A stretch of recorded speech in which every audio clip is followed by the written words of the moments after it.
All right, ladies and gentlemen, let's go ahead and get this reflection session going because we have quite a bit to talk about today. Let's go. That is not how I wanted to start this. I'm sorry. But yo, peoples, Kyushu92 here. We are here at the end of March, the end of my birthday month. But we are here to talk about the most recent chapters of One Piece that we got this month. And it actually has been a while since we got not one, not two, not three, but four chapters of One Piece in a singular month. I think we only had what? One break. 1, 2, 3, 4, 5. Yeah, 5 Sundays this month, and we only had one break. We only had one break, but despite all of that, we had 4 incredible chapters of One Piece, including basically the final chapter of this month that dropped on Sunday, that has astronomically, catastrophically, genocidally horrible indications of what's about to happen in the future. I don't know if it's just me, but it's bad news bears. So let's go and get started with the first chapter. The chapters we are going to be going through is chapters 1175 all the way to 1178. And we're still not going to go on break, so we're going to have another chapter of One Piece that drops in April. So, beginning with the very first chapter on the very first day of March, chapter 1175, Needhogger, which is, and we brought this up. I brought it up, and you guys brought it up as well. We were talking about what exactly could Loki's Devil Fruit actually be for it to be considered legendary, and we find out in this chapter. So going through this chapter, it begins with Sanji breaking out Robin from Sommer's Thorns. From Sommer's Thorns. I don't know, it's still there. It's still there. I don't know. I'm not even sick. Maybe it's the pollen. It might be the pollen.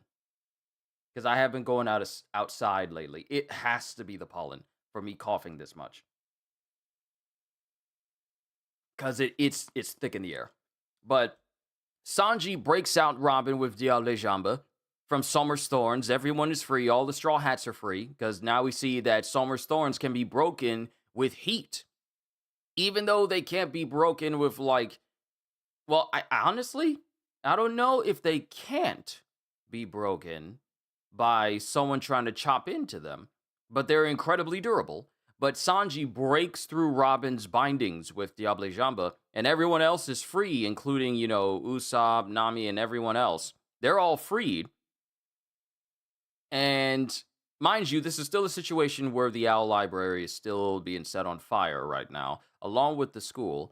And Sanji, and they're saying, like, I'm so happy, Robin. Thanks. Yeah, that's our Sanji. I guess it was vulnerable to heat. That's a relief. And Robin goes, there's no time to celebrate. Nope. Between the hockey and the roaring, what's that shadow? And mind you, there's an enormous amount of hockey emanating from, Imu at this current time. And we have a giant shadow making its way.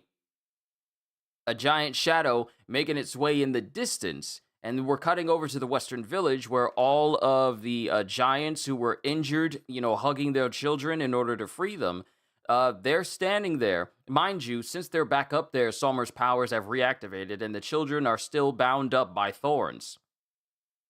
Even though it dissipated momentarily when they fell out of range, they activated it again when they came back up to the Western Village. But they were dropped off by something, and everyone's all like, Loki, this village is in danger. Take the children somewhere safer. And he just goes, not my problem. The only thing I'll do to people who climb on my back is dump them off. Now get off of me. And we see Loki in, not even in his full stature, but we see him just basically looming over everything, including some of the MMAs that were made to be bigger than all of the giants. Even they are looking at Loki like, this Joker's huge. They're all intimidated by the size of Loki. And he's even chomping one MMA up in his mouth at this time. And then Luffy and, of course, Ragnar are on top of his head. Oh, it's Zoro. Hey, look up here. Attention, Elbaf. All of the children are safe. What took you so long? And is that dragon? Yeah, it's Loki. If you're here, then at least this place is safe. Sure, let's say that. Anyway, since you're all giant now, you guys should crush those dream monsters before they destroy all of Elbath. Okay, got it. And we get some screaming as we get some shooting because Summers is using his powers to. Ooh, who's that? Ravi! It's good to see you! I hope life has been treating you well, my friend. Still trying to get my chat. There we go. Really wants to be difficult. But someone starts shooting at the giants who are back to normal and healed up. Well, not healed up, but who are in the Western Village. And all of a sudden, that is weird. Now mobile would. Okay, mobile is not behaving properly.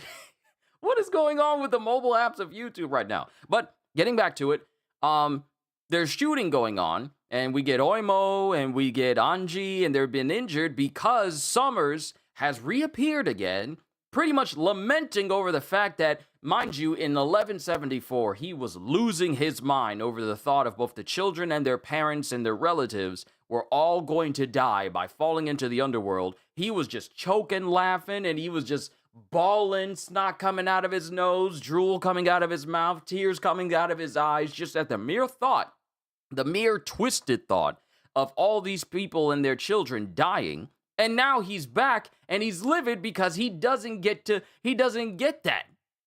The whole thing about him being joyous about all these people dying, now they're back, and they're fine, and he's all like, you're not supposed to be alive, you miserable cretins. Give me back my emotions. On the other hand, this works for me. If the brats are still alive, I haven't failed yet. Because remember, it's because of Summers and his negligence that the ship that was going to be used to transport the children to Marijois was destroyed. I mean, and he was thinking like, oh, it's my fault. But then he tried to think, oh, it's the Great One's fault because they were possessing Gunko's body, and they're the ones that did all this. So it's actually the Great One's fault. But, thinking internally, not knowing if whether or not Emu can read a person's thoughts whenever they wish. But he says, I can still take them to the Holy Land as planned. However, I'll finish off those half-dead parents now. And he turns his thorns into, like, serpent heads that also have cannons inside. And I feel like these are just vine thorn cannons. Just, like, thorn-created cannons. And he's preparing to shoot all the children. But, using my thorn launchers, of course. And when he's preparing to shoot down the parents, all of the children stand in front of their parents. Now, mind you, these are some hardy kids. They stand in front of their parents saying, we won't let you do that. Now it's my turn to protect mommy. Yeah, me too, and me. And then Summers is looking like, aw, that's so sweet. You kids are the best. Now I don't even care about the mission. Who should I kill first? So, Summers is insane. I told you he was a sociopath, a psychopath. So in order to just look at these children and go, aw, that's so sweet. Now, which one of you do I gun down first? It's like, this is the reason why we had the entire conversation about celestial dragons just being completely devoid of morals, because that is their entire upbringing. So he just goes, I'll never forget the bravery written on your stupid little faces. Farewell. And he just open fires on the children. With Ripley going, please, Colin, just run. No, mommy, I'll keep you safe. And right when it gets close to Colin, Zoro comes in and slices away every single one of these thorns before they hit all of the kids. Like he speeds in a row and knocks away all of them. Way to go, Zoro. I always believed in you. Huh? Who did that? And then Luffy is already airborne, still in his giant state, and he grabs some lightning. And he also allows that lightning to basically courses all over his hand. That's Zoro, remember the name, he's with me. Gum Gum. And while his fist is charged up with lightning, which is incredibly unique because due to the properties of his body, lightning should not be coursing anywhere over his body at all. It should not be coursing, it should not be conducting, it should not be doing anything to lightning except fully nullifying it. Yet here, he grabs a lightning bolt out of the sky, and it just crackles with lightning and around his fists. So him being in Gear 5 makes it so that whole, hey, lightning gets absorbed or gets ignored, he's still able to utilize it around himself, apparently. So he's no longer just an insulator. He can actually be a conductor without it actually harming him. So that's something new for him. That's something new. But he spins his fist around, still holding this lightning bolt that he grabbed. Gum Gum Dawn Rifle! And proceeds to hit Somers point blank with an incredibly powerful, hockeyed up, electrified Gear 5 punch. And hits Somers so hard that he literally splits his head into pieces and sends his body flying.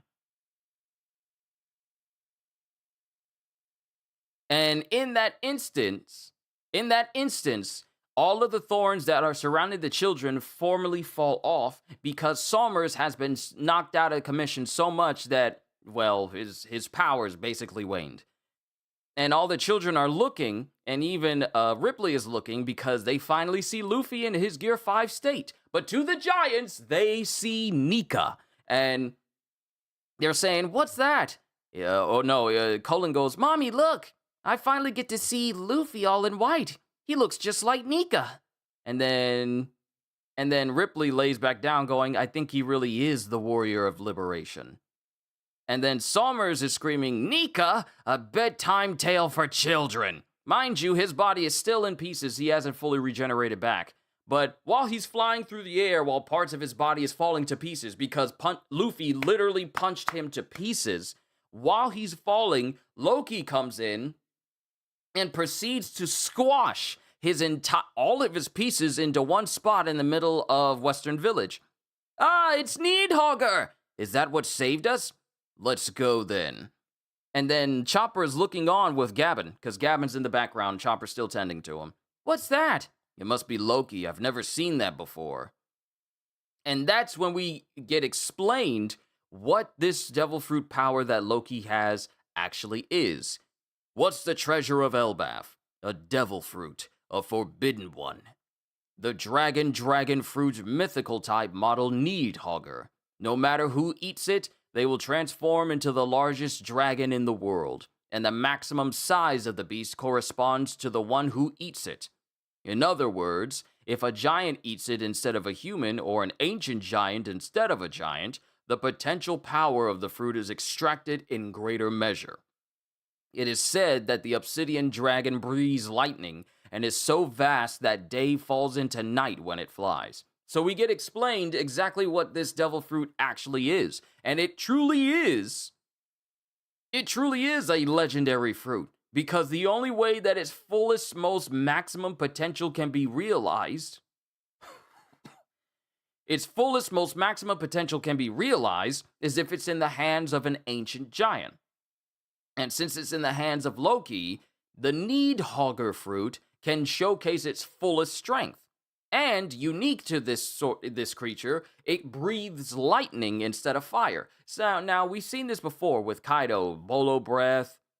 We've seen it when he's in his hybrid form as well. Just straight up classic fire, breathing fire. He can manipulate different elements, like lightning and wind and invisible air slashes, all sorts of different things. Flame clouds. But here we have an actual true dragon. Not a wyvern, but a dragon. Because the difference between wyverns and dragons is wyverns have their wings also double as their limbs to move around. Think Smaug, or any dragon you fight from Skyrim. But a dragon is basically like the dragon from Dragonheart. The ones that have like 4 limbs that they can move on along with the wings on their back. That makes Loki a true dragon. But in terms of actual dragon fruits in the series, this is the only one that is actually a dragon.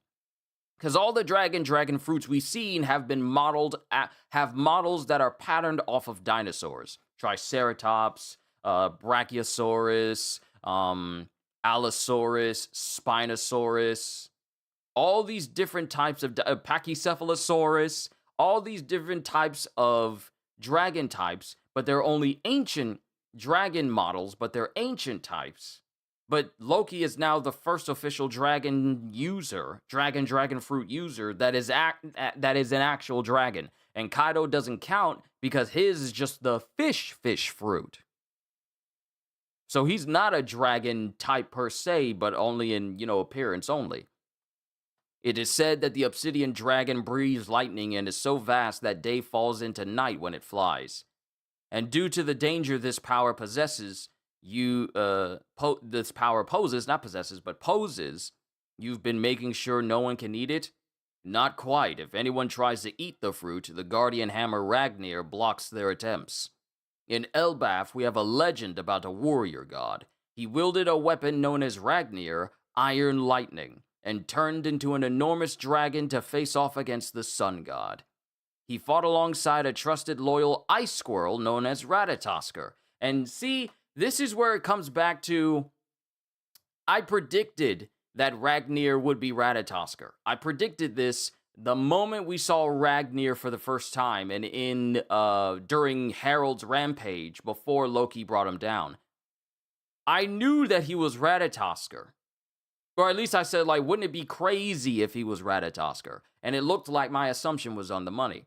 In other words, without its master, Ratatoskr chose to inhabit his weapon instead and waits for its owner to return. Now, the thing that is truly interesting is that in this story describing the warrior god of Elbaf, you see this warrior god using a hammer, but you also see Ratatoskr, the ice squirrel, also next to him. Not combined into the hammer, separate from it.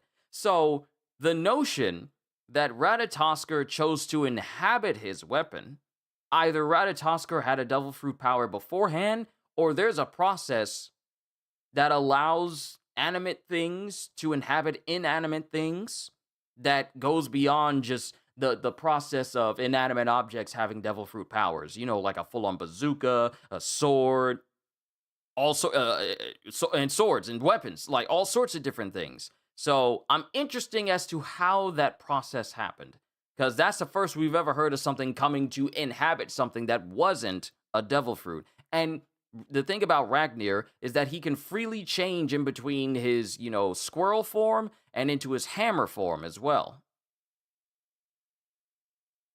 Without its master, Ratatoskr chose to inhabit his weapon instead and waits for its owner to return.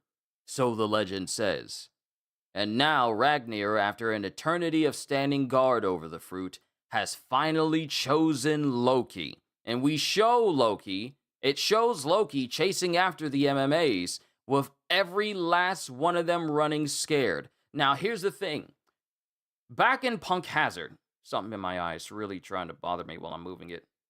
Back in Punk Hazard, when we witnessed that giant red dragon that Zoro cut the head off of, pretty much echoing Ryuma in that moment, that seemed to be the biggest dragon we ever saw.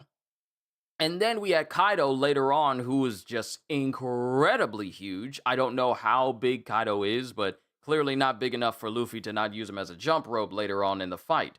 But it was a pretty substantially large dragon in Punk Hazard. In this photo, mind you, we also need to take into account that this dragon is also vastly larger than the dragon of Punk Hazard, simply because this MMA was used to basically intimidate and scare the giants. So this MMA is bigger than an average giant.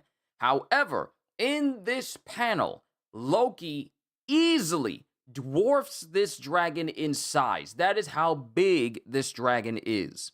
If Loki was standing next to this dragon, he would still be equally as tall as this dragon in his normal human state. But in his Needhogger state, literally all light just gets blotted out because that's how big he is. And while he's chasing after these MMAs, he opens his mouth and lets out this atomic electrical blast that pretty much nukes an entire section of the forest in Elbaf. And this move is called Thorheim, where it's just Think anytime Thor has used his hammer to smash something, especially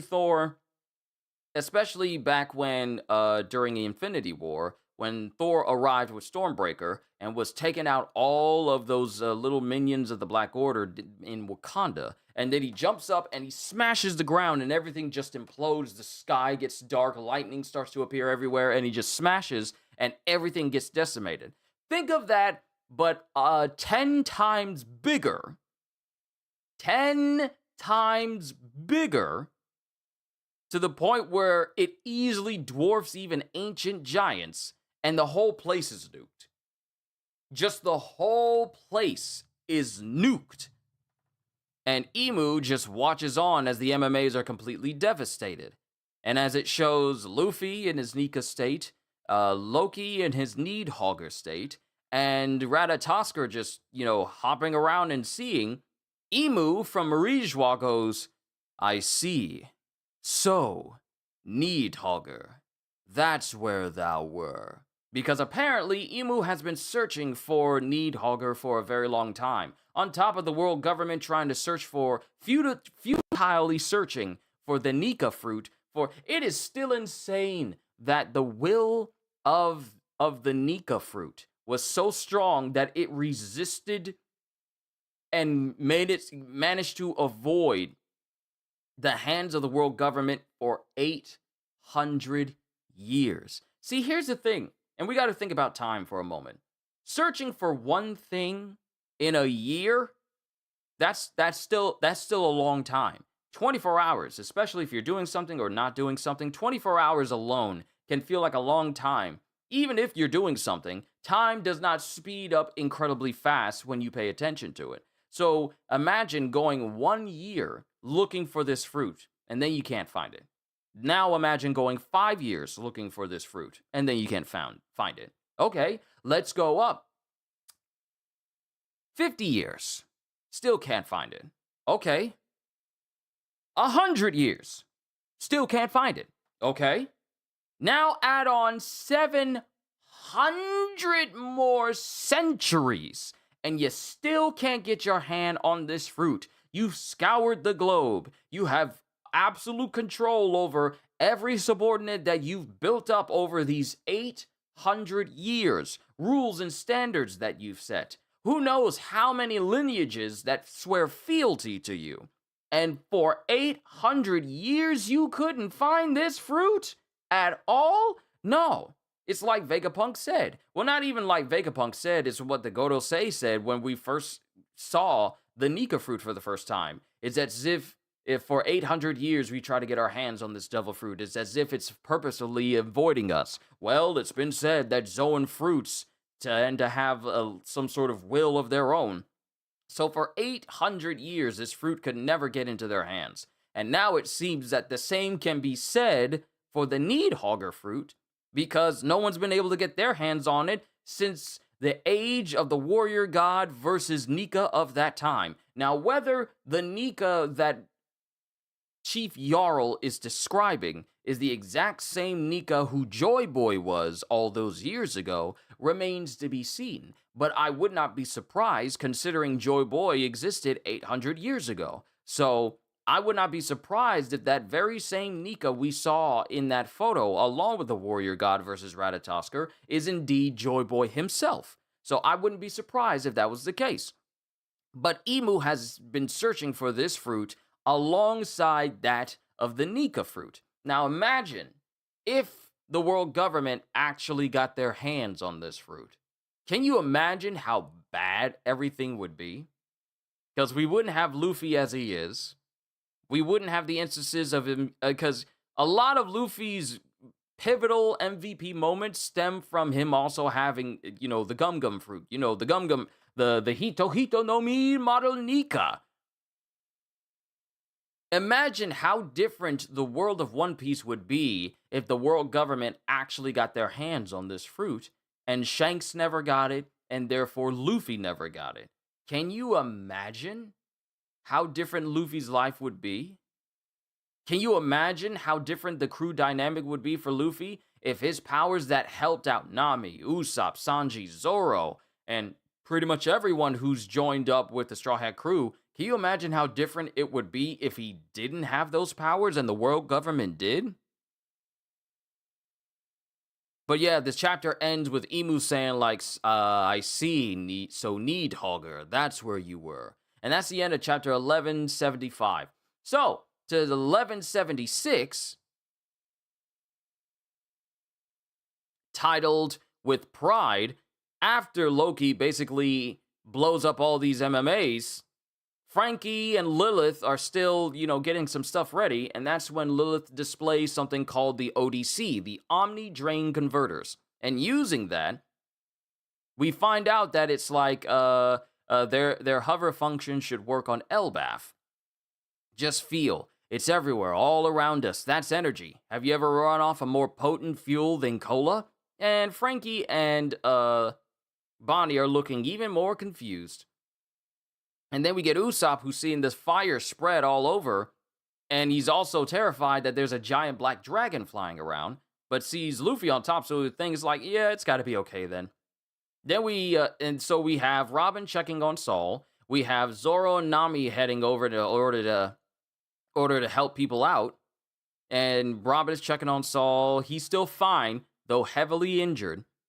And then Nami uses Zeus to gather up as much rain that she can muster, gather up as much water that she can muster, and then we get back to the school, which is currently blazing right now. Put out the fire on the library and school. I'm ready, Nami. I've absorbed plenty of water. Pouring rain, tempo! And then she starts putting out the fire, slowly but surely, but starts dousing the school and the library with water from Zeus. And when that happens, something comes up behind Zeus, and it's Killingham. You promised to cast aside the history of the world. Oh, wait, hang on, you're breaking your word. Who said you were allowed to put out the fire? You promised to cast aside the history of the world. And Killingham uses an MMA to chomp Zeus, like, literally in half, like taking a big bite out of a sandwich, essentially just chomps Zeus in half, and pretty much takes his whole body, almost his whole body inside. And it's what I'm afraid of, a lindworm created by Killingham. And then we have Sanji, who's looking at Killingham, and everyone's all like, what? Is that one of the 3 demons that they were talking about? And then we get a voice going, activate ODC. And then we see the ODC flying through the air and collect heat energy. And it starts, and the very same device that Vegapunk created. Now, this is a pretty ingenious device when you think about it. It takes all of the fire out of the surrounding area and robs the entire area of heat to the point where it actually reverses in temperature and starts freezing everything instead. And Killingham is confused, like, what are those? The fire's been put out. Frozen. And the entire school and the library are just completely frozen, save for the water that's, in the big old lake, the little beach that's underneath the the school. So it's been completely frozen. Everyone's looking confused, but Saul and Robin are the only ones running towards the school right now. And then Lilith describes them. All natural disasters are a maelstrom of energy. There you go, Frankie. Try using that. And she fills up a cola bottle with the energy produced by the ODC and tosses it to Frankie. Hey, this bottle's about to burst. Indeed, I call it Super Vega Cola. Your innards are immaculately designed, just as advanced as a pacifista's, which is why I was stunned to learn you only use cola to power yourself. You see, Frankie, fuel is passion. Use this stuff and your raw power will explode. And then we get Zeus, who's trapped inside the Lindworm, saying like, help, Nami! And then Saul and Robin continue to go towards the library. Saul, can you get us to the library? You bet I will. I know you must be worried about the world history Ohara left behind. And then Killingham is seeing them trying to make their way to the library, and he tries to direct the Lindworm, going, devour the library, Sleeptid. Don't give them a shred of hope. Only when history is ended can the new world come about. And Jinbei is already in the water. He's already in the water, saying, I'll rescue Nami. My fish should be enough to make the beast throw him up. Yeah, it's a fish man, and this is where we get Killingham being massively racist, going, it's a fish man, the ugliest species in the world. I'm gonna puke. Good thing my mask keeps my air clean. And then Sanji hearing disrespect to one of his crew, just the sort of elitist mindset I'd expect from a celestial dragon.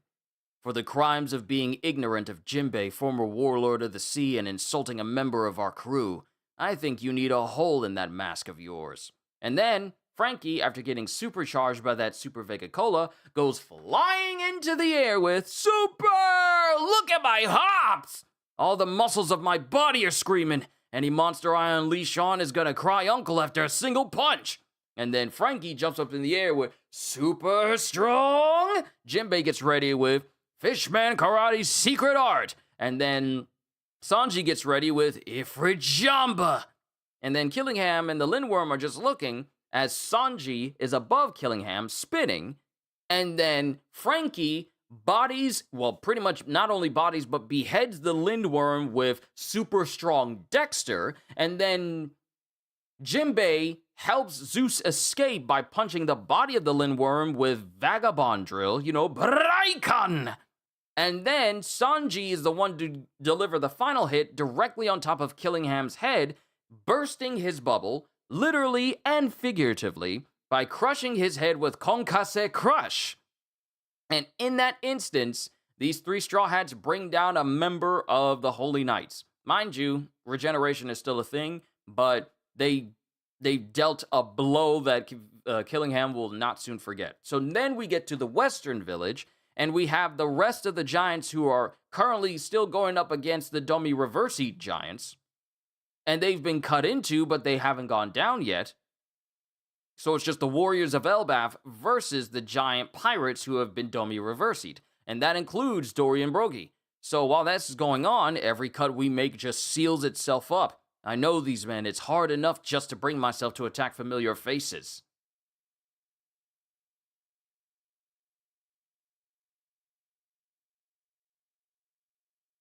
So how are we supposed to stop them? Strawberry Gaming, hello, welcome. We're talking about the chapters that we got of One Piece in the month of March. Chapters 1175 all the way to 1178.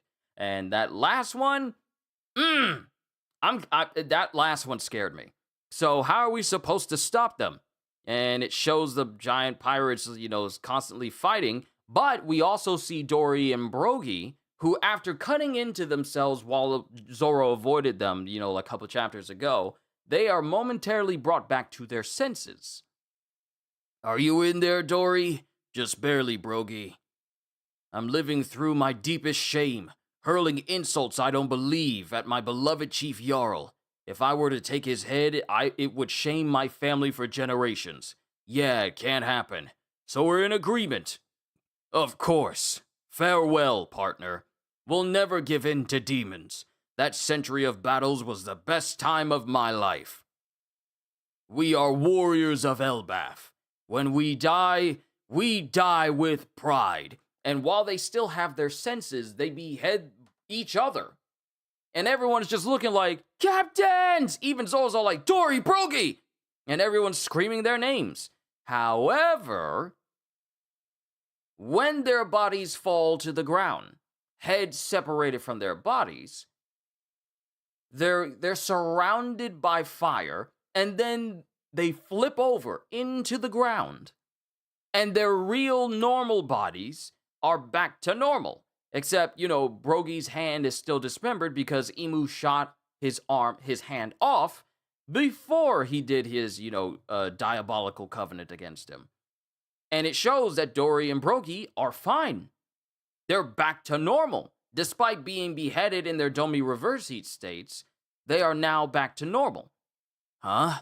Are they? They're back, and their heads are on. This must mean if they die, they stop being demons. Even the most mangled corpse is the picture of health when you flip it over.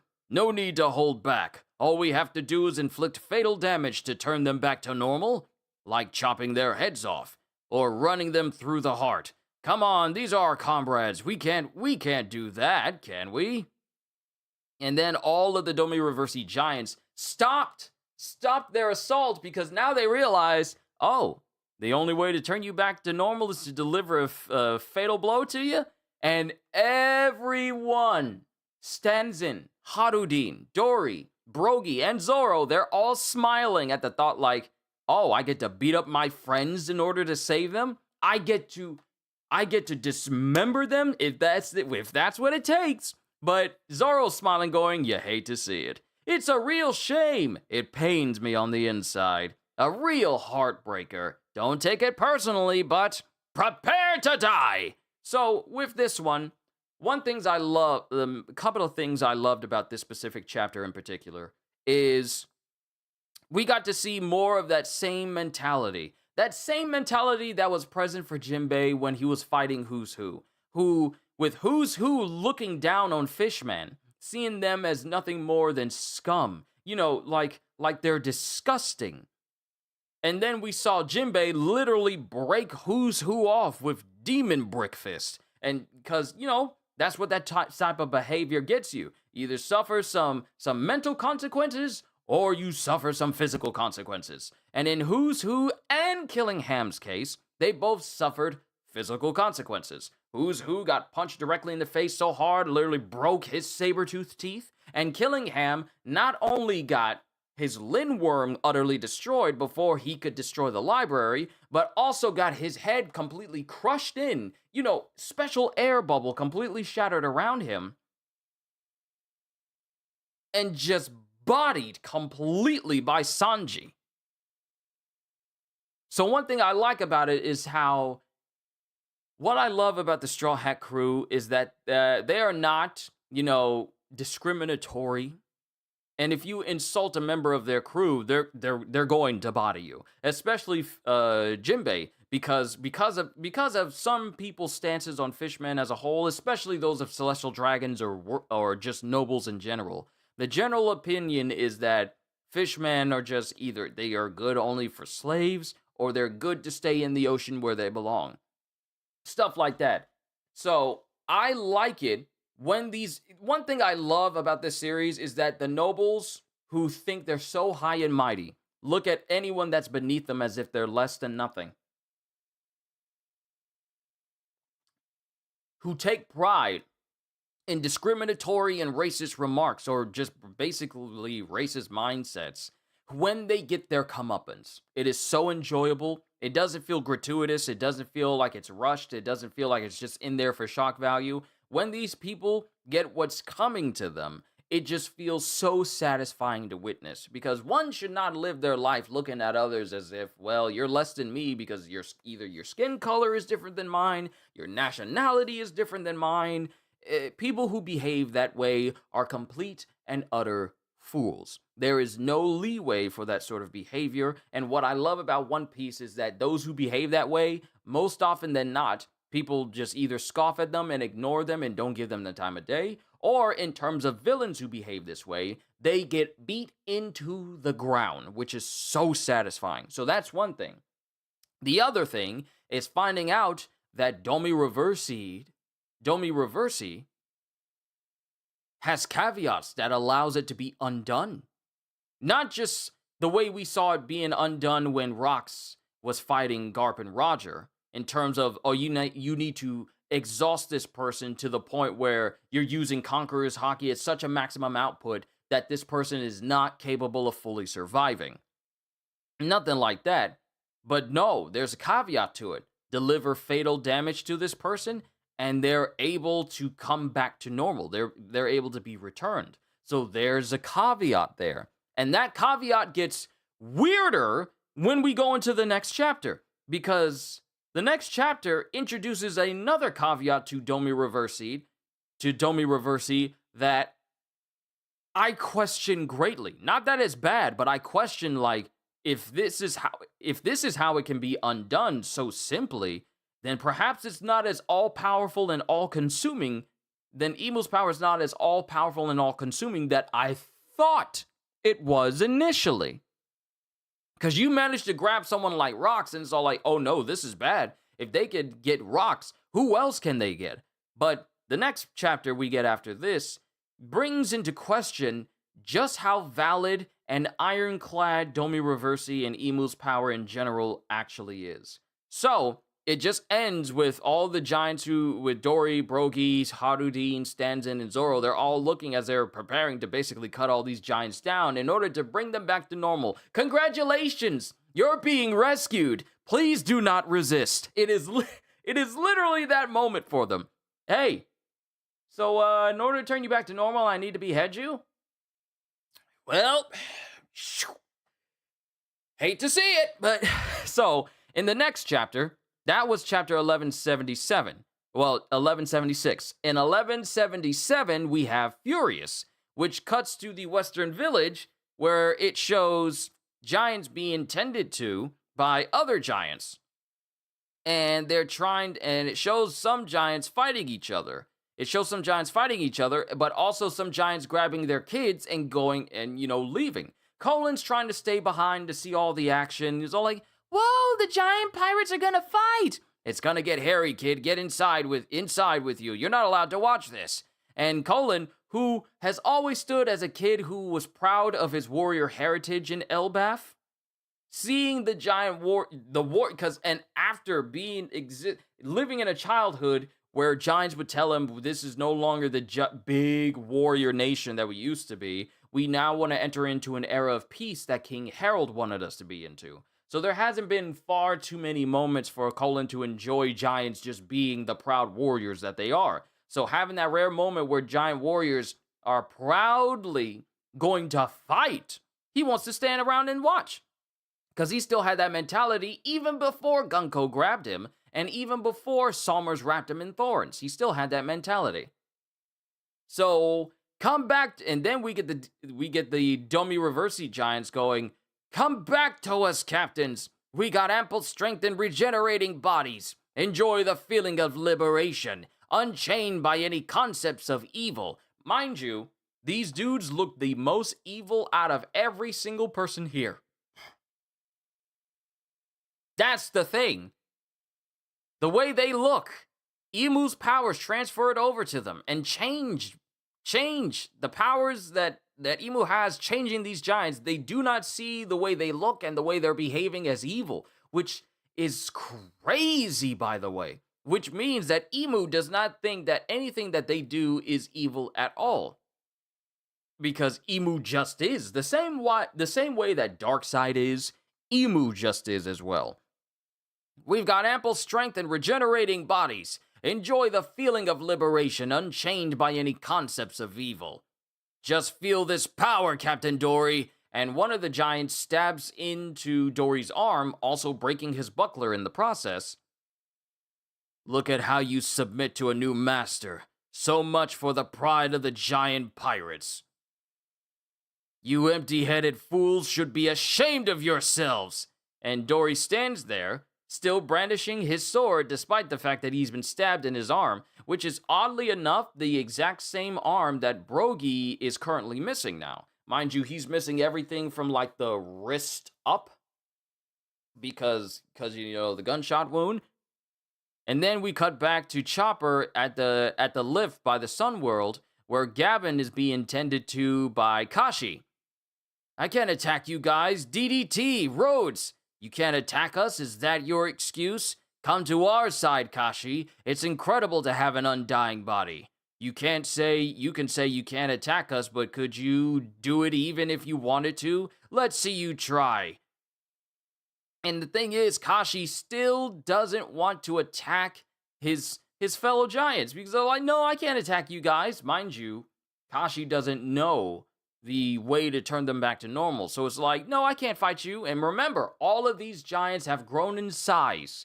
They're not ancient giant size, but they're way larger than your average giant. And Kashi can't bring himself to actively fighting them.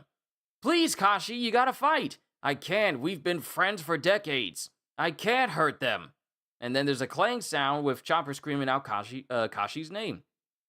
And then we have another giant we have Brogy going, hey, Gantonio, we've known each other for ages, but I gotta get something off my chest. Whenever you asked for a bite, you took half, and proceeds to cleave one of these giants in half with the Domi giant going, "Sorry, Captain, Gungnir!" And then Harudin punches off yet another. Harudin punches the torso off of another, and Dory proceeds. They're all delivering fatal damage to all of these giants, literally punching their torsos in half, just like destroying them with just singular blows. Ikoku Sovereignty! Giant Trauma!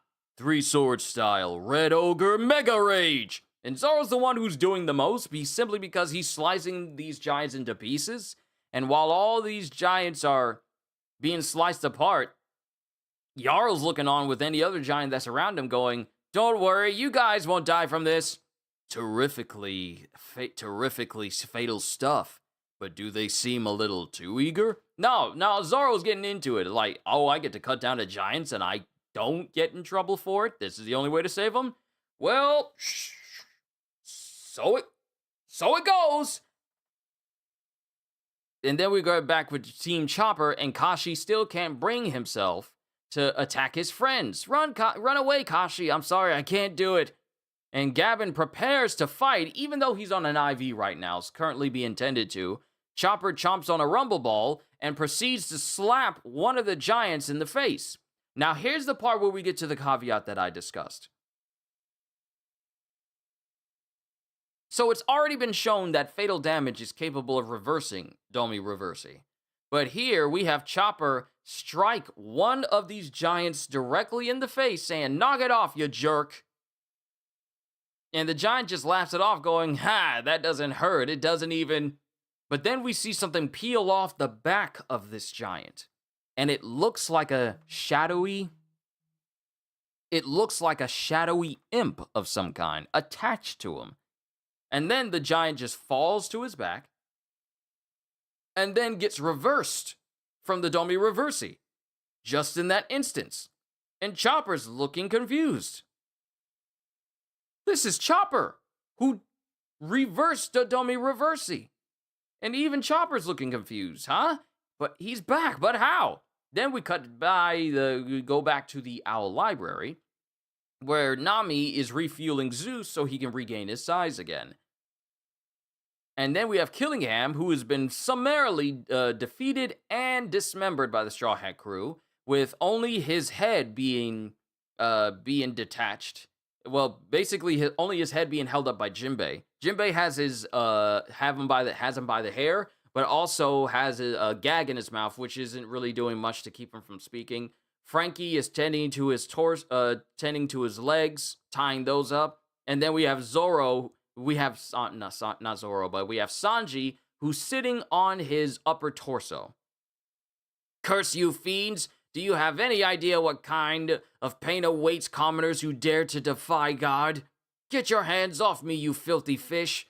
And Jinbei goes, "When you're just ahead, all you can do is bark. If we put him in boxes or something, that should keep his parts separate." Now, mind you, Frankie was not there when Luffy and company beat Buggy the first time. It's literally one of the first major fights that Luffy had. If not, no, it was the first no, because he had Alvida, then he had Captain Morgan, but Captain Morgan was beaten by Zoro. Alvida, I can't even say that was like a full-on fight because it was just one hit and it was over. But the first major battle that Luffy had was against Buggy. And the way they beat Buggy was basically having his body come apart in pieces and essentially just put into different chests, and the only thing he had, well, I wouldn't say it was put into chests, it was like pretty much bound up by rope. Sorry, I'm thinking of the Netflix version, my bad. My bad, I was thinking of the Netflix version. But throwing his body into chests is literally the thing they did in the Netflix version of Buggy's defeat. And then Buggy then got launched with a Gum Gum bazooka. But keeping a Holy Knight's body bound up and separated from each other keeps them from fully regenerating the rest of their body again, because that's their original core. It's not like Lobo, where the blood of Lobo has enough potency that every bit of his blood, if left out, would turn into a new Lobo. Now, I don't know how viable this power of Lobo actually is, but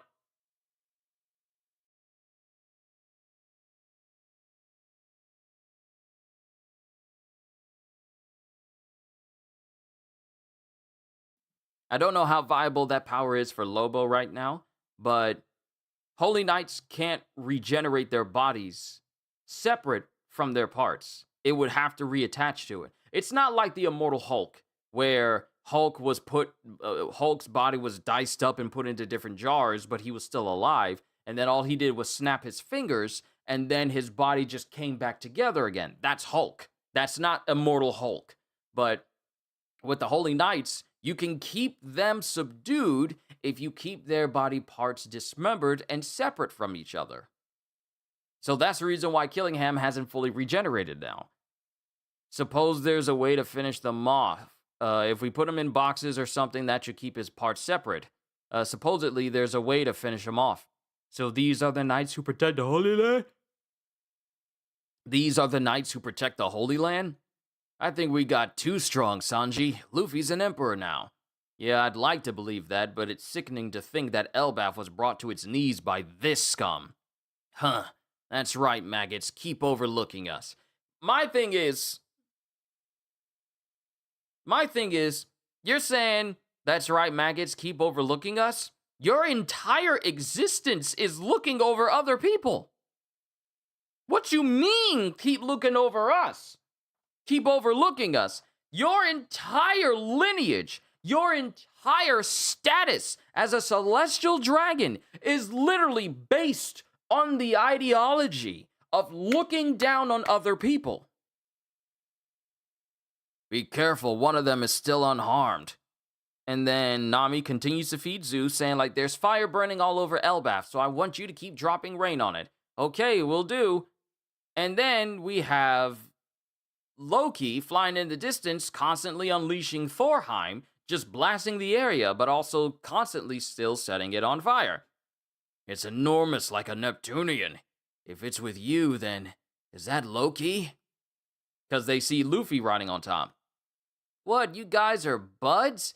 What, you guys are buds? Wow, that's cool. Right, he's so huge, it's ridiculous. And then Nami just berates all of them. Are you all idiots? There you go, making friends with weirdos again. Yes, it's nice that he's taking out the monsters, but the flames he's spitting are just making the problem worse. Don't you get it? If you help the enemy burn down Elbaf, then what was the point? Get a clue! And Loki, Luffy, and even Ragnar are all just looking like... And then Luffy just pouts.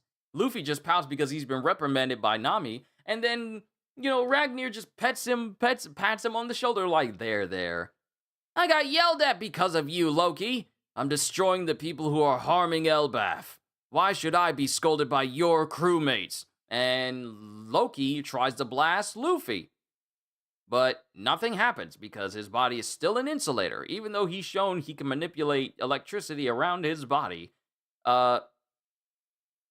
Loki breathing lightning, because here's the thing, he's still not breathing fire. It's just everything, the breath attack he has is just pure lightning. And it does nothing to Luffy.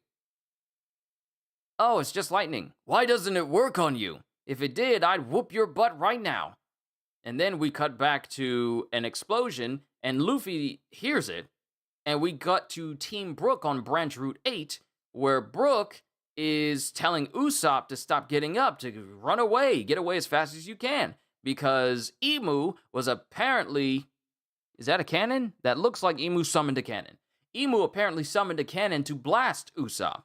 You have to run away. I only did this on my own for personal reasons. She's too dangerous. And Usopp says, you expect me to run and leave a friend behind, Brook?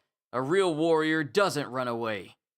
I've been dreaming of this place for years, and I'm not going to humiliate myself here. More importantly, I'm furious. You see, Brook, these guys are disrespecting Elbaf, sneaking around, kidnapping children. You attack the kingdom with monsters rather than using your own strength, taking over the minds of proud noble warriors and forcing them to kill each other. Your plan is scummy, cowardly, and cheap. Shame on. And before Usopp can say anything else, Gunko, Emu in possession of Gunko, flies over to Usopp, holds out their hand, and in the same way that Saturn basically blew up the head of that one Marine just by looking at him, Emu holds up their hand, and Usopp is hit with an extremely dense. No, sorry. Wow. Oh, sorry, I was wrong. No, it's not Usopp. While Emu is flying over to Usopp, before Brook can actually get up to help Usopp, I misread this apparently. Before Brook can get up to help Usopp, Emu turns around and blasts away Brook in order to keep Brook from helping Usopp. Elbaf is a nation of warriors that have lived by their swords, their shields, and their very lives. If you want to rule over them, at least have the pride to fight them head on, you coward. And then Emu just nonchalantly says, one who rules does not sully their hands with such tawdry matters. Skull Blast Grass! And then Gunko appears directly in front of Usopp, and I still can't tell if Emu's saying fire as if daring Usopp to. If Usopp is daring Usopp to shoot them, or if Emu is the one who's about to blast Usopp. Let me check. I wonder if they put like the full summary of 1177, because I wasn't able to read it on Sunday. Because they didn't even have the full-on synopsis. But now that they do, and it's long, I have the opportunity of reading out that summary for you guys so you can get like a good idea of where things are going.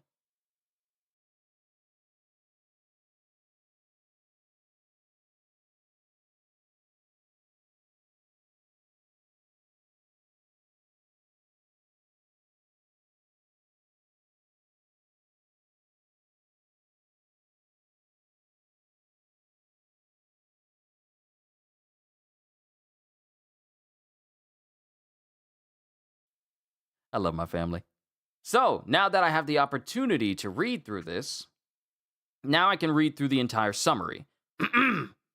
At the Western Village, the giant adults scrambled to bring children and the injured inside their homes, while Colin and the other children became excited over the impending action. The demonized members of Giant Warrior Pirates try to convince their now freed leader Dorian Brogy to rejoin them. All these years I've been calling him Broggy, even though there's no extra G. So it's been Brogy. It's been Brogy this whole time. I've been saying Brogy wrong this whole time, stating that they are now bestowed with strength, immortality, as well as being liberated from viewing anything as evil. One of the demonized giants attacks Dory using his trident, which destroyed his shield and pierced his forearm. Enraged by their words, Dory, Brogy, as well as Harudin and Stanzen tell the demons to be ashamed of themselves for submitting to evil as they prepare to fight back. Meanwhile, at the elevator area where Chopper monitors the injured Gabin, Kashi is being cornered by a pair of demonized giants who taunts him while also trying to convince him to join them. As Chopper urges Kashi to retaliate, he is unable to bring himself to harm his old friend. Back at the Western Village, Brogy confronts the demonized Gantonio and vent out his anger against him for always taking more than a spoonful of his food by bisecting him. This is followed by Dory, Harudin, Stanzen, and Zoro, who each cut down the demonized giants with ease. While he commends the warriors' deadly attacks, their eagerness to commit to the massacre does unnerve Jarl somewhat. Mind you, this is literally the oldest living warrior in the world. And this is unnerving him. On the other hand, Kashi is about to be attacked by the demonized giant as Chopper urged him to escape, but Kashi is unable to bring himself to do it. As Gabin is about to retaliate, Chopper consumes a rumble ball and transforms into the monster point to punch one of the demonized giants. While the punch seemingly deals no physical damage to them, it does drive the demon away, reversing the Domi Reversi process and restoring the giant back to normal. This unexpected outcome puzzled both Chopper and Kashi, who wondered what just happened. Near the Owl Library, Nami fed Zeus with the thunderclouds while Killingham, now reduced to only his head after a battle with the Straw Hats, continues to threaten them with harsh retribution for defying him. Jinbei comments on Killingham's audacity despite his current condition, as the latter continues to express his disgust for the fishmen. Frankie suggests locking Killingham's dissected body parts inside boxes so that he'll be unable to reattach, while Sanji expresses his surprise on how unexpectedly weak a Knights of God member were as he thinks of ways to permanently killing one. Frankie quips that all of this seemed easy because everyone became stronger ever since Luffy became one of the four emperors, to which Sanji responds that he hopes that was the case. Although the idea of a powerful nation like Elbaf being brought down to its knees by such weak people enrages Sanji even more. Overhearing the conversation, Killingham tells the Straw Hats to enjoy insulting him while they can before being silenced by Jinbei, who warns his crewmates that there is still one more member. Okay, there's some grammatical errors with this summary. There are still one more. There is still. I think it should be there is still one more member. So that grammar is throwing me off a little bit. Sorry about that. And it's always this one eye that's itching. There better not be no pollen in this house. Jinbei, silenced by Jinbei, who warns his crewmates that there is still one more member of the Knights that was still unharmed by the ongoing battle and that they should not take them lightly. Just as Nami ordered Zeus to extinguish fire all across Elbaf, Luffy and Loki reunites with the group as they are done with decimating Killingham's MMAs. While the men express their surprise and awe at Loki's gargantuan beast form, Nami snaps and calls out Luffy and Loki for causing even more fire on Elbaf, in which she tries to extinguish. While Nami appreciates their help dealing with the MMAs, she points out that Loki's careless use of lightning power causes even more damage than the one caused by the Knights. After being consoled by Ragnir, Luffy lashes out at Loki for causing him to get blamed, to which Loki angrily responds with a burst of lightning at Luffy as he is frustrated for being insulted while all he did is simply crushing Elbaf's enemies. However, due to Luffy's rubber body, he is unaffected by Loki's attack, which surprises the latter. Before the two continue their squabble, Luffy notices an explosion at a distance. At the Branch 8 where Brook and Imu possess Gunko is, Usopp is seen being beaten into the ground as Brook tries to warn him to escape, saying that he came here on his own and that he should not be dragged down along with him. Usopp, however, refuses to leave his crewmate behind, stating that a warrior like him would never escape, especially since he believes doing that would disgrace Elbaf's legacy. On top of that, his anger is at the point that he no longer fears the danger anymore. Speaking of anger, Usopp then redirects to Imu, calling them out for kidnapping children and using monsters to attack civilians, and corrupts the warriors into killing each other, all of which Usopp finds disgraceful. After which, Imu attacks him and Brook. Usopp then prepares to shoot Imu as he's calling them out for their cowardice for relying on dishonest methods to subjugate Elbaf rather than fight and conquer the warrior nation head-on, to which Imu nonchalantly replied that a ruler like them does not need to get their hands dirty. Just as Usopp is about to fire Skull Blast Grass at Imu, they quickly close the distance and urges Usopp to fire the shot at point-blank range. So, that's the part that confused me. So Imu it really was a moment where Imu said, go ahead, fire, it ain't gonna do nothing. So Usopp fires the Skull Blast Grass at Imu, and Usopp gets caught in the blast, Brook gets caught in the blast, and Imu, possessing Gunko, basically just tanks the entire hit and just already starts to regenerate from that point on.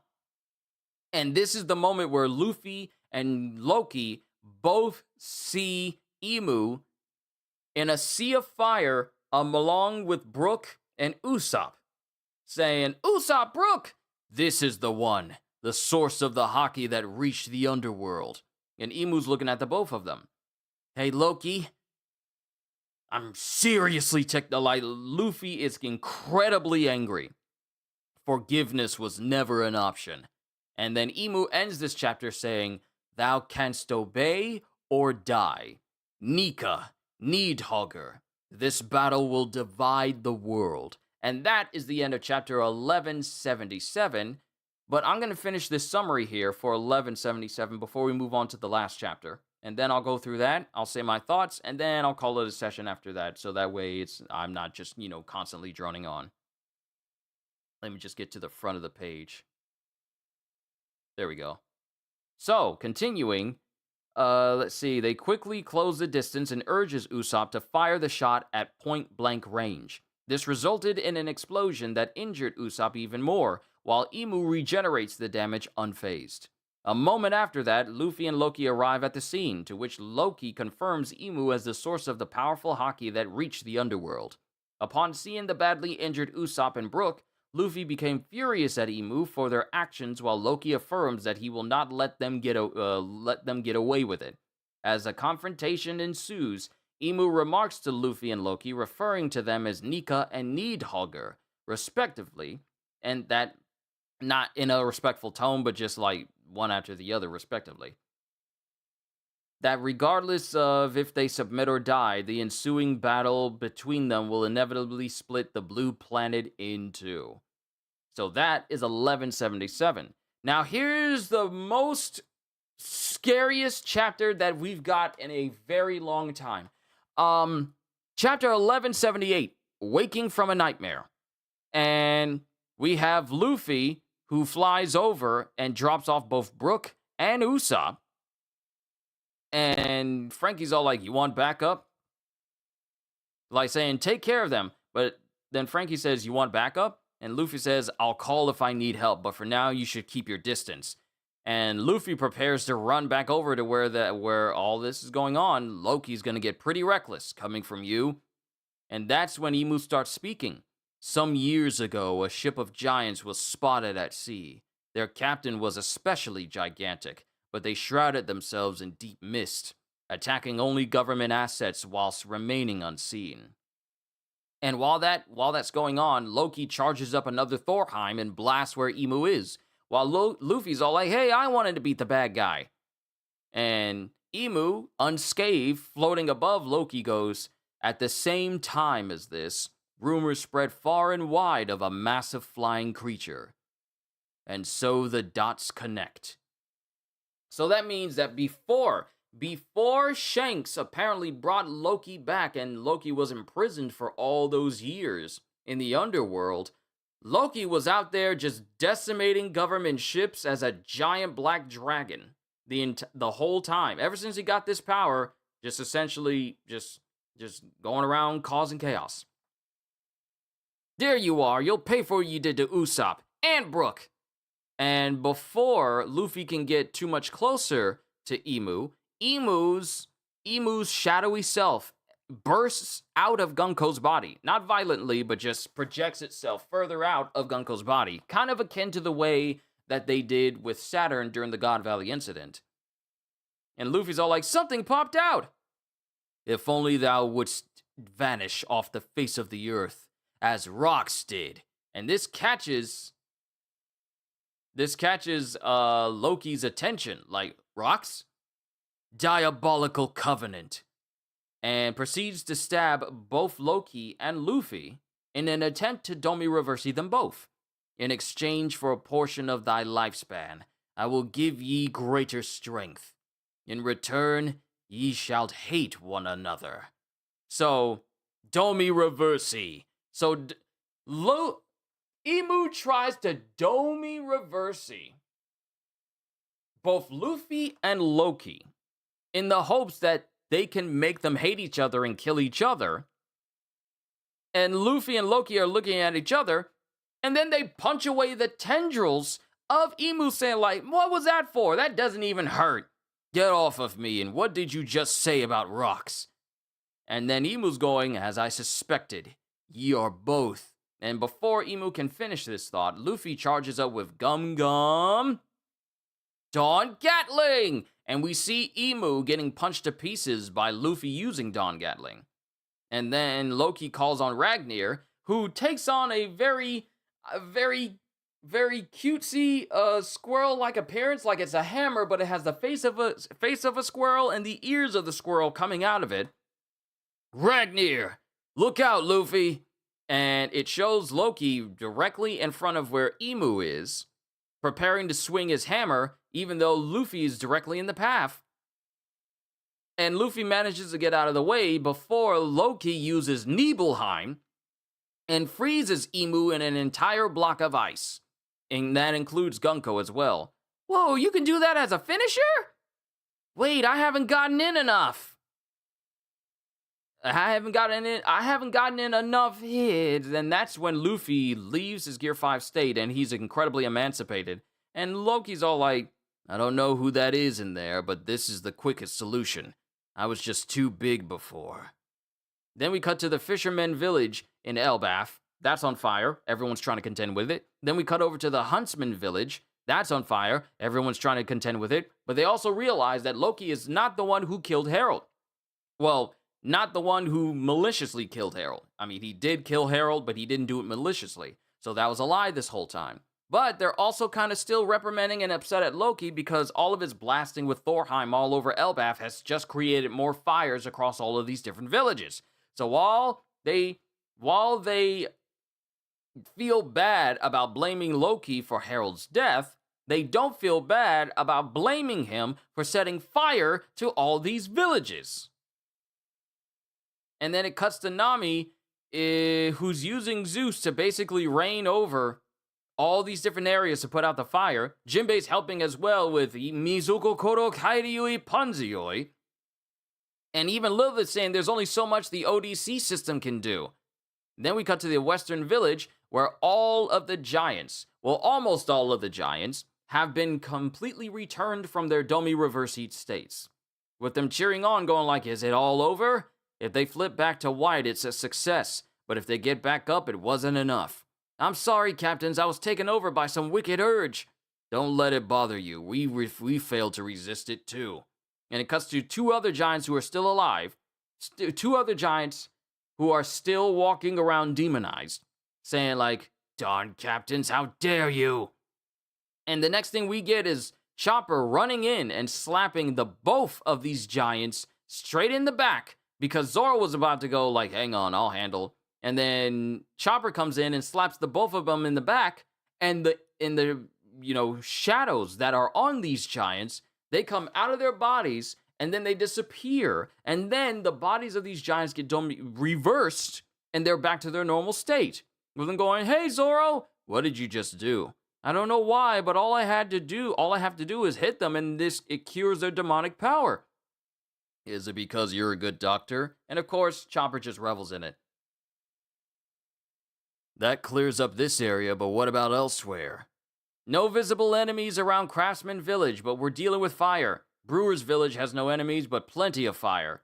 And pretty much there's fire all over. There's just the fire to put out now. Get confirmation on whether the demons are alive or dead. Specifically the Holy Knights. Now, we get to the Owl Library, pardon me.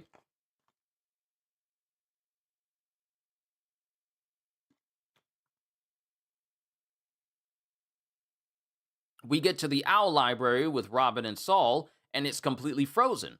But they get inside, and it's also completely empty. So Robin and Saul are looking inside going, the fire was definitely raging on the inside here, but I don't see a single charred book. The shelves are all empty. Not only that, but Biblo the Owl is gone as well. Let's hope for the best.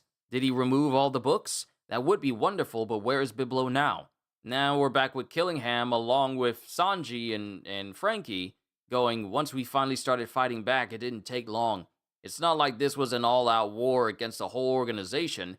Knights from the Holy Land or not, it's only 3 of them. If anything, they were punching above their weight against Elbaf. And Killingham's wondering, like, what happened to Great Emu?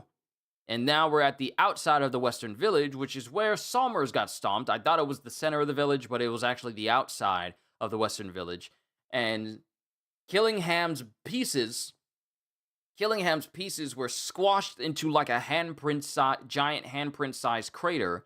And we have the heart of Killingham still beating, but we also have Somers we have Somers in a crater.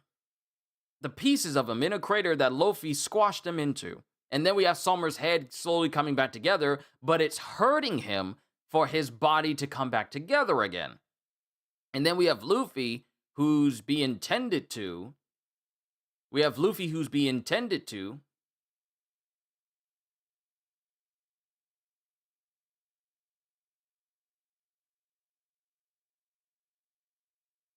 We have Luffy, who's being tended to by Loki, because Luffy's in this Gear 5 state. Haven't been in his Gear 5 state, he's incredibly emancipated now. And he's asking for food. You think I have food?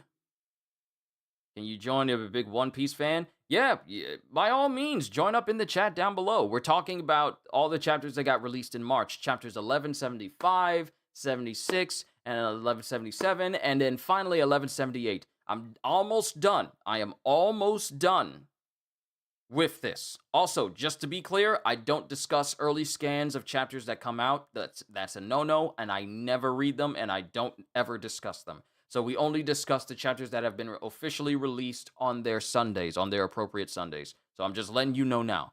But Loki's all like, you think I have food? Go to the village, and why do you look like that? And he's still trying to ask for food.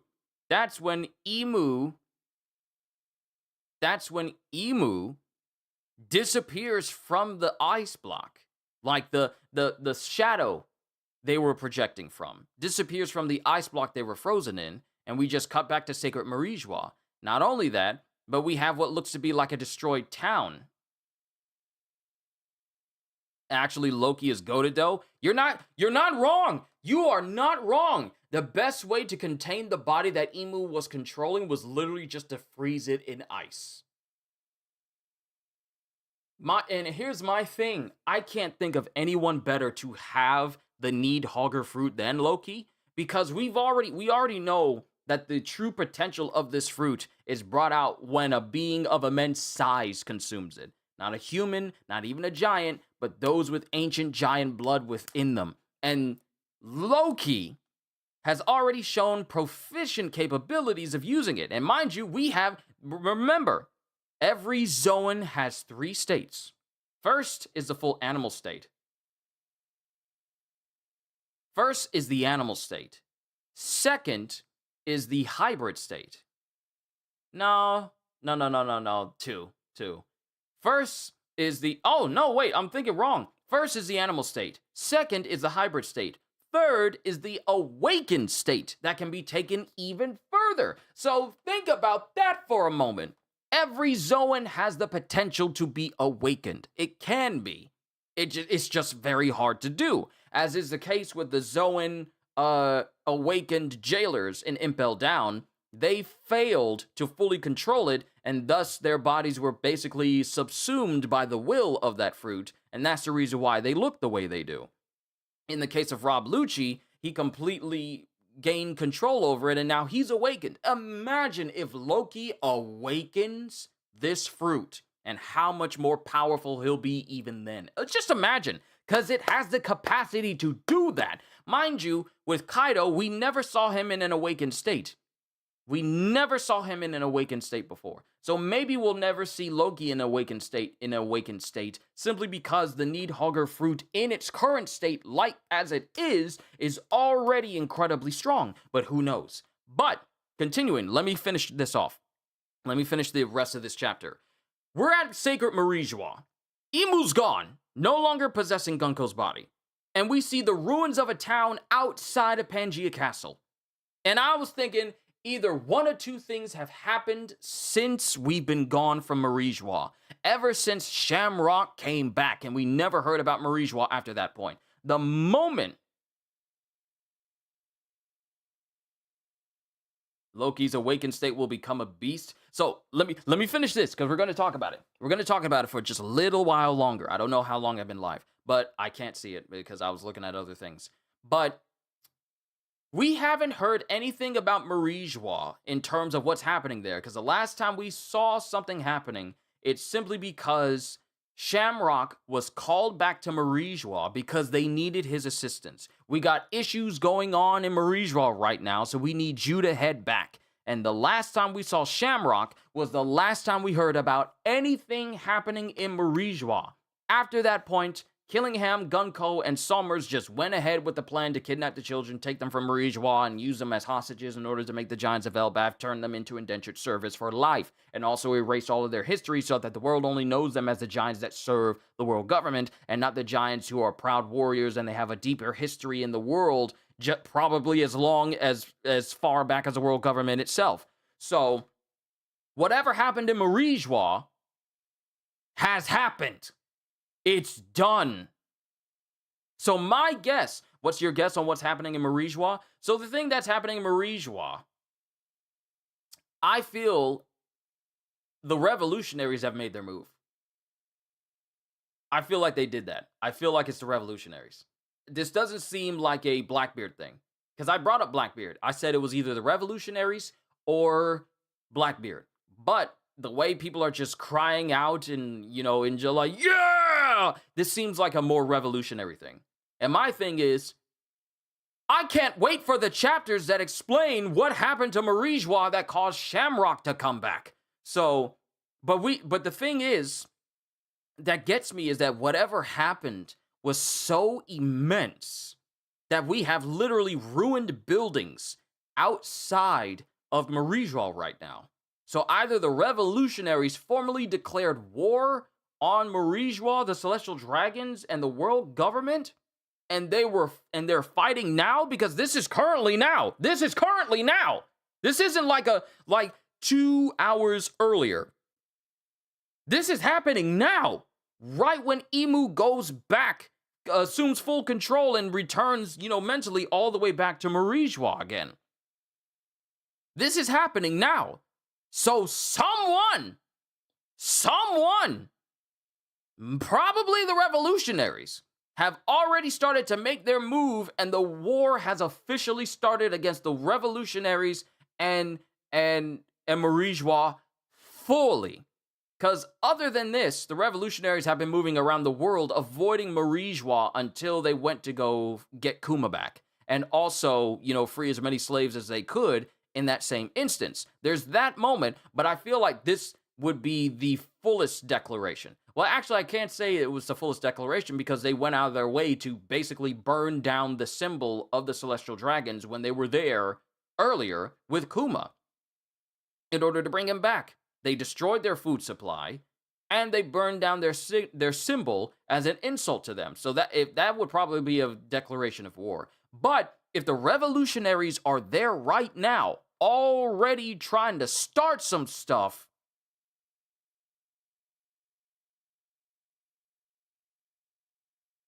then we truly are in the final saga of One Piece. Someone very strong is fighting on Marijois because the island is fully cooked. Here's the thing. Who could it be? Because remember, there is another individual that probably would be opposing the Celestial Dragons that also helped the revolutionaries escape, that also allowed the slaves to be freed. Someone that a fellow admiral had a problem against because this individual, with their own special brand of blind justice, decided, how dare you side with the revolutionaries? So I need to add in this person. It's either the Blackbeard Pirates, which I don't think it is. It's either the revolutionaries, which I'm thinking it could be, or Fujitora has had enough.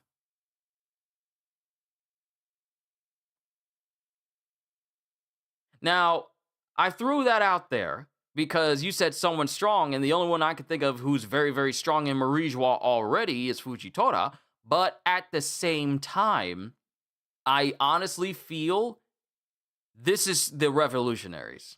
I'm just throwing it out there. I'm really, really, really leaning towards the revolutionaries more than anything. because after Vegapunk's message about the world sinking into the sea, and soon not only will there be a war for the throne of the Pirate King, but there's also going to be a war in order for people to get access to land that can survive the oncoming flood that's going to basically engulf many of the islands that we've come to know across the entirety of One Piece. So I would not be surprised if it was indeed the revolutionaries who have started. And it's no longer time for us to be sitting on our laurels trying to figure things out. No, now it's time for us to get things moving. It's time to start this war so we can bring down the celestial dragons, because this is the only way we're going to know peace. We've worked hard and built up this army long enough. Now it's time for us to go to war with them. We've prepared enough. We're ready. Let's go fight. So let me finish this chapter, because this last final moment is what terrified me the most. Out of every chapter we got in March, this is the one that terrified me the most. It might be Sabo after all, because the island looked like a whole fire attack. Here's the thing though. I don't know if it looks this way because it's been charred black because of a fire, or it's because of it's an artistic decision to make it look in shadow while it's also in ruins. That's the thing. I don't know if that's the case. It could be fire, like you said, and it could be the result of, Sabo coming back and helping the revolutionaries just basically destroy these buildings or these celestial dragons. It could be that. Or it could be, just the way it's looking, shaded in off to the side and in ruins, to give attention to that alongside Pangaea Castle. Either one of those two things. If it's Sabo, cool. That means Sabo is here to work. If it isn't, also interesting. It just leaves me with more questions as to why these buildings are in this state. That's me. But the final thing from this chapter is we cut back to Sacred Marie-Joie. And for me, I know I put Marie-Joie with Mary space Geoise,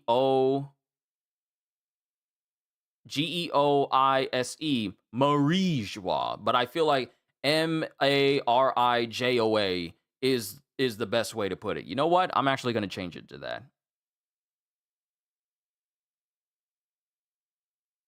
Let me just change it to that. Do you think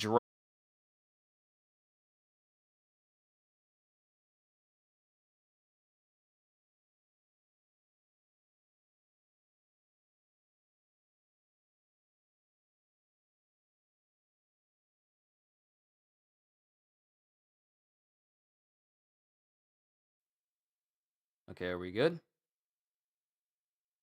We good? Okay, cool. We are back. Sorry about that, everyone. Yeah, OBS just straight up crashed on me. And not only that, but it hampered my entire system, and I had to do like a hard reset of my entire laptop. So, that was fun. To answer your question, Pavi, do you think Dragon is a fraud, really, or you have trust still? I have trust. I have trust that just because we haven't seen Dragon do anything, substantial other than just talk to other people, I don't doubt that he's actually strong and capable of all the stuff that he's been doing. I don't see him as a fraud. Many people do, but I don't. That's just me though. I don't see Dragon as a fraud just because we haven't really seen him do too much. I feel like Oda is waiting on the exact moment to show off what he can do, and then we'll be straight. But I've been on the agenda that just because you haven't seen a person do something doesn't mean they aren't capable. That's been my thought process. But welcome back. Yes. Welcome back. So, the thing that terrified me the most from this chapter at the end is we're at Sacred Marie-Joie. You're back. You back. I'm happy, brother. I'm happy as well. That's the reason why I'm working on getting myself a brand new PC system, one that is way more powerful than this almost 15-year-old one that I've been using. But we cut to Sacred Marie-Joie.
Okay, there we go. I'm sorry, I had to grab food. We're good, we're good. So, and this time I'm gonna continue because I can't finish this last portion of this chapter. Sacred Marijois. We cut to Pangea Castle, and we see ruins of a town in Marijois off to the side. Whether it was burned by Sabo or the revolutionaries or something else entirely, that's over there, and there's cheering going on from the inside. Now, whether it's cheering from revolutionaries because they had a victory, or it's cheering of celestial dragons because whatever problem that happened there has been resolved, has yet to be confirmed. Then we have the Chamber of Flowers in Pangea Castle, back to where Emu is. Then here's the thing that gets me about Emu. All the things that we witnessed Emu doing on Elbaf was literally just using someone else's body as a proxy. While Emu was just chilling in the flower room this whole time. So that control is crazy. But then we have Emu who's just standing there silently and then says, 5 elders. Yes, great Emu? I will be leaving the Holy Land for a time. So, to say that the implications for the finale of this chapter are not astronomically greater than anything that we've witnessed from anyone of the world government is underselling it. The ruler of the world, the one that has bestowed immortality and greater strength and power to the 5 elders, and also to the Holy Knights as well, the one who reigns over everyone in the world, absolute power, and has a power that we still haven't confirmed whether it's a devil fruit power or if it's something else entirely. This individual who rarely leaves where they are, save for being in the flower room, or that one visit to the safe that has a giant hat in it, or going to the empty throne to show themselves to the 5 elders, to sit on the throne that everyone else thinks is empty so that everyone can feel equal to each other. Every kingdom can feel equal to each other. Every major kingdom can feel equal to each other. This individual is preparing to physically leave Marijois. And I said this during my initial reaction. This is like Sephiroth leaving the final boss area and coming to find you. This is like Thanos not even worrying about the Infinity Gauntlet anymore and coming to the Earth to look for you. This is like, what is another one? This is like Zeus leaving Olympus to come find you personally. You will go crazy on next chapter, as I know the spoilers. Don't even try and set my expectations. Don't even try and set my expectations. Because last Sunday, I was screaming my head off.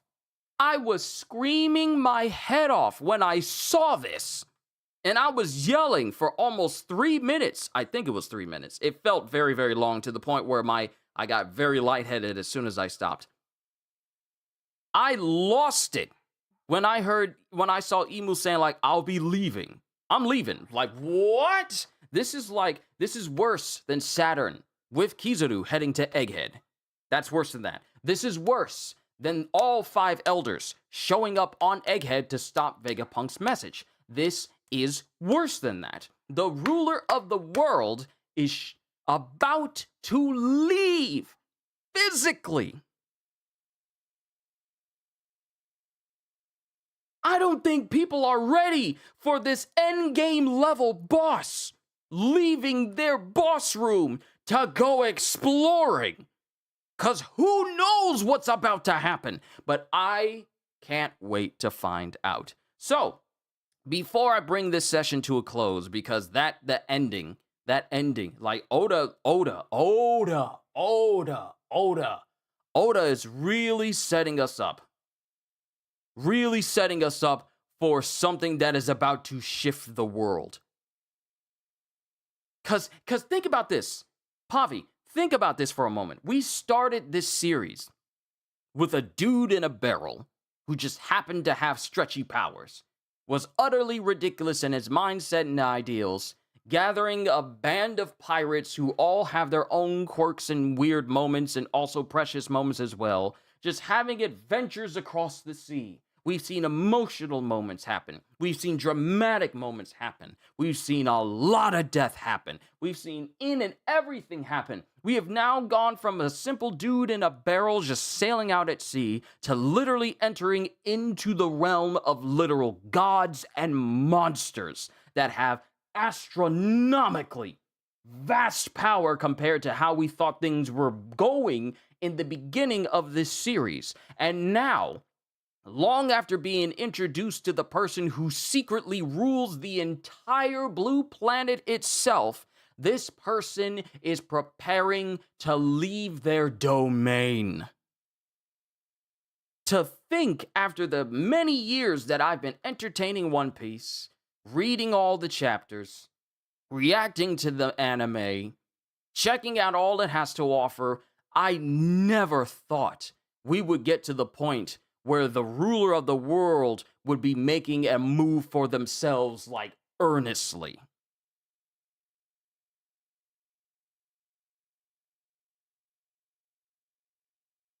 And given the fact that this is the same person that says, annihilate this nation with this ancient weapon, simply because it's closer to where we are. Test out its power on the nation, but it's inhabited. There's people. Why do you want to use that place? It's closer. What? If it had not been for Queen Lily, then the poneglyphs would never have been scattered around the world. Because of her foolishness, this is where we are now. I refuse to elaborate further as to who I am or anything further to you, Cobra. A person whose existence has been secret from everyone, not even the higher echelons of people up in the world government know who Imu is.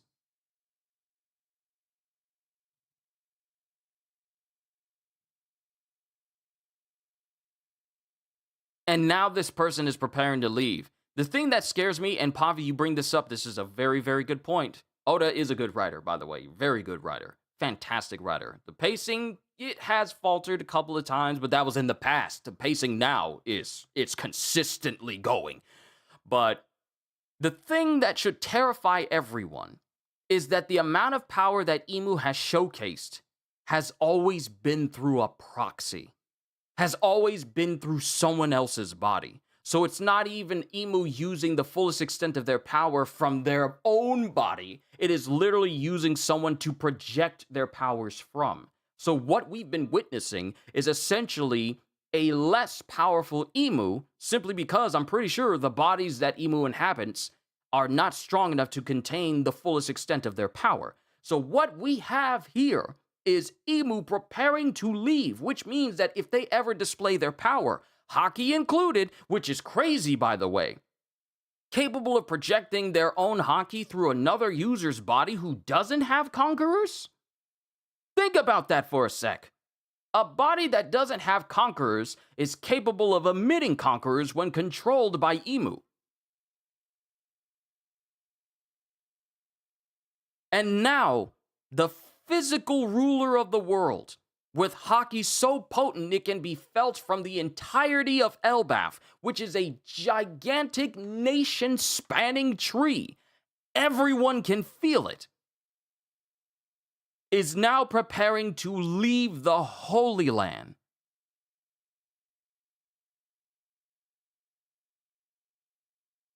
Yeah, and not to mention, and Pavi, I'm so glad you brought that up too. This is also the same individual that took attacks, the strongest attacks from 6 of the strongest people in the world.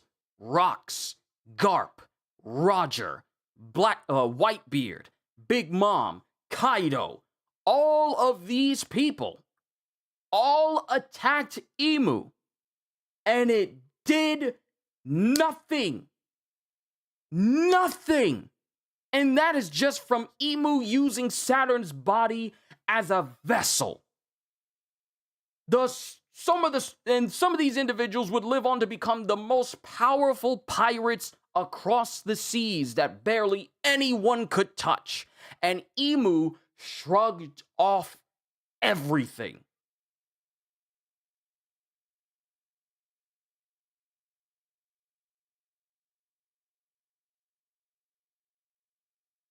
This is the individual who's about to enter into the world of men, the lower world, as they call it, the lesser world, as they see it, the world of insects and bugs as they view humanity.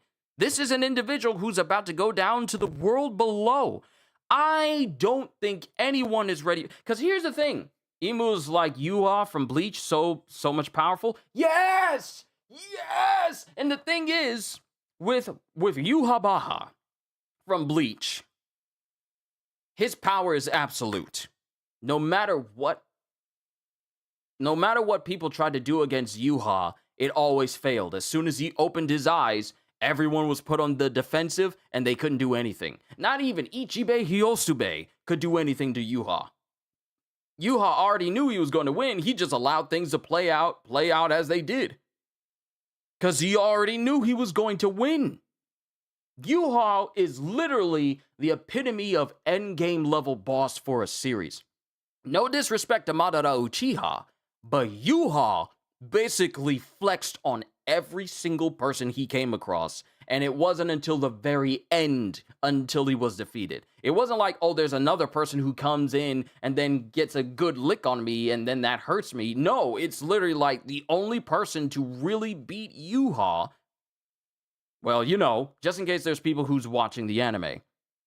But Imu gives off that same presence. And now this person who has been operating from the shadows and secretly that no one else knows about is preparing to leave and go down to the world below?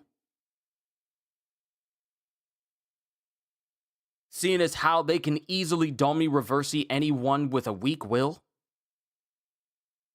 Can you imagine the terror if Imu starts Domi reversing people?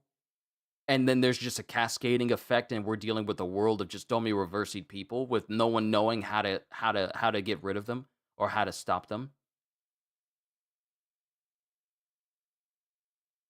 Imu actually, as a person, is very calculative. Yes. Imu does not make these decisions lightly, thinking like, oh, my power is absolute, so I don't need to worry about much. No, Imu is very, very calculating and very cunning. Let's not dismiss the power. The Imu is smart enough to realize. People think Blackbeard is the final villain. I personally think Imu is far stronger than Blackbeard. So here's the thing. Here's the thing that puts Imu over Blackbeard for me. With Blackbeard, you know that his strength comes from his unique lineage, but also from the fact that, and not just the fact that he wields two devil fruits, but it's Blackbeard's strong.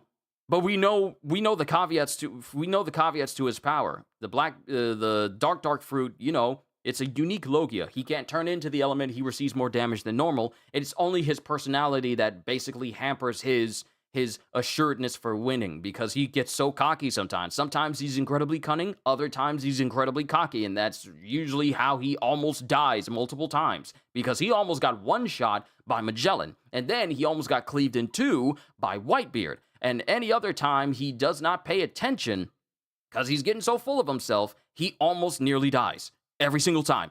Every single time. So, the thing about Imu is we don't know what their power truly is. And we've also seen that their power is incredibly vast. What do you mean Imu possesses the power to bestow flat-out immortality? The very thing that people have searched for the op fruit for to get the perennial youth surgery, eternal youth. You mean to tell me that the ruler of the world can just give that to people where these people can't die and they're far stronger? Imu can just give that out and rescind it, as is the case with Saturn. Imu can freely give that out, capable of turning people into demon versions of themselves, which has a cascading domino effect if multiple people are in between each other that can lead to an entire group being Domi reversied in that same process. Capable of bestowing incomparable amounts of power to other people. This goes beyond what we've seen from even mythical type fruits. Mind you, mythical type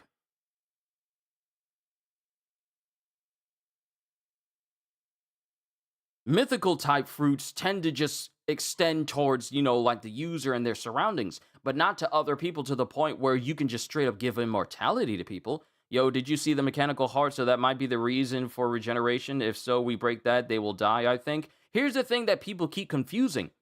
Sommer's heart isn't mechanical.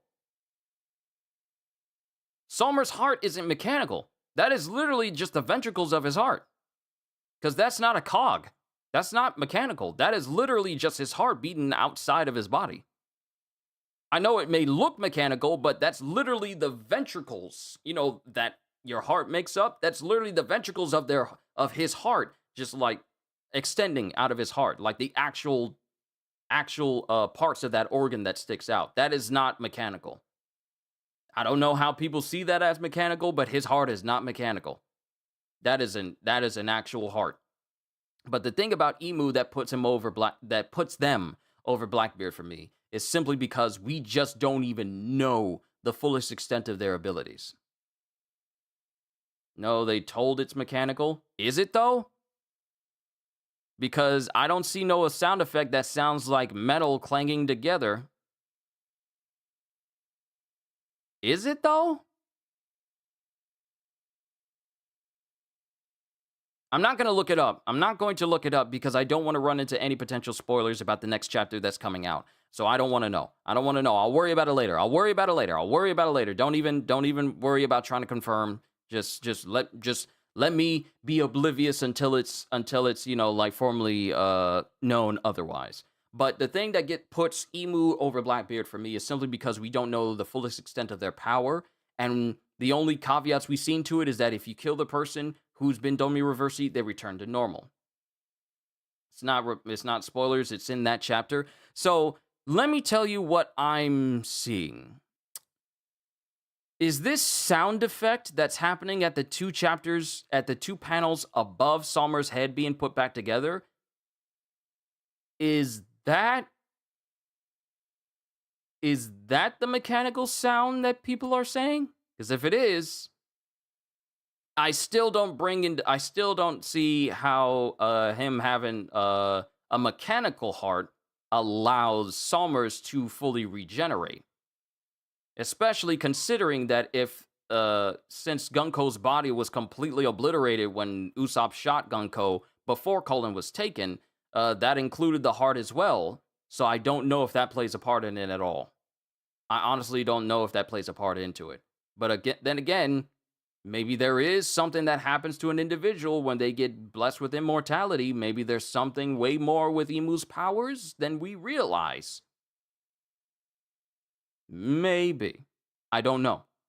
But Emu is over Blackbeard for me simply because we just don't know how far their reach is in terms of their strength and just how powerful they actually are. Chopper's Hito Hito no Mi is something else than we know. See, I've been wondering about that as well. Like, how is Chopper... Wait a minute.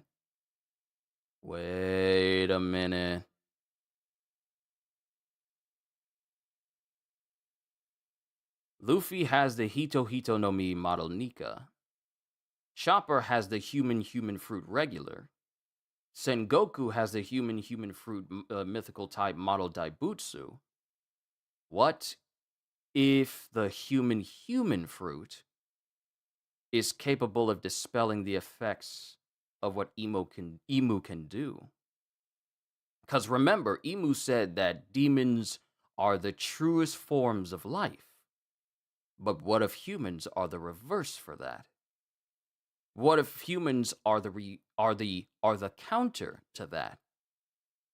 Because we have two individuals that have human fruits confronting those that have been Domi Reversied. And one user of the human fruit was capable of turning them back to normal.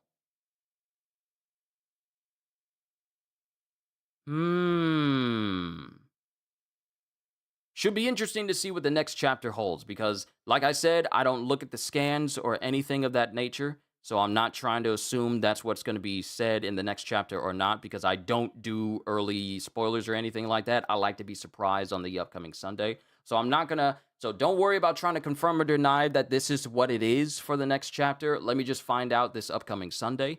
But I have so many questions that I can't wait for Oda to answer.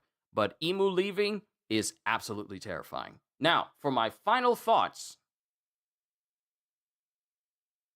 My final thoughts for all the chapters that we got within March, my birthday month, by the way, last day, is I thought these were some of the best chapters of One Piece, even after the flashback of the God Valley incident and the history of Rocks and Herald. I really thought that this was a phenomenal month for One Piece. I thought the last one was great, but I think this month for March was better than February, way better than February.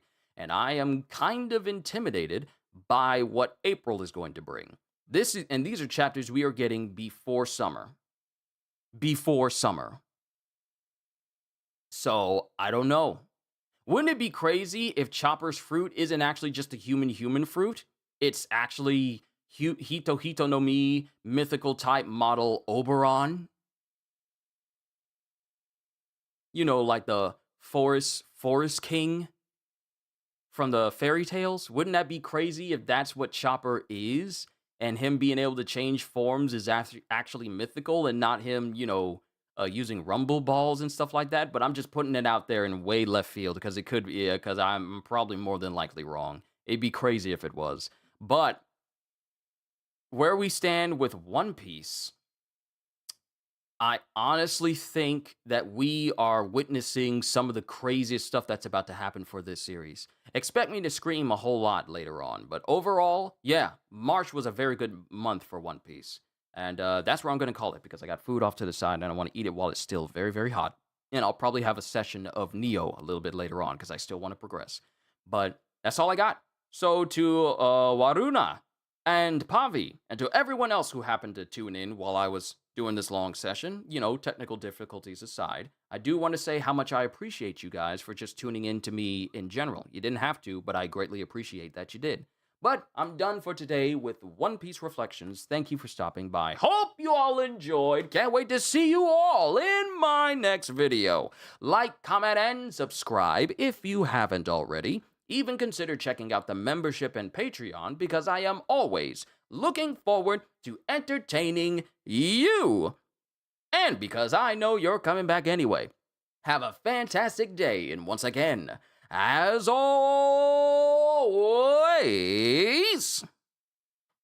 later, peoples!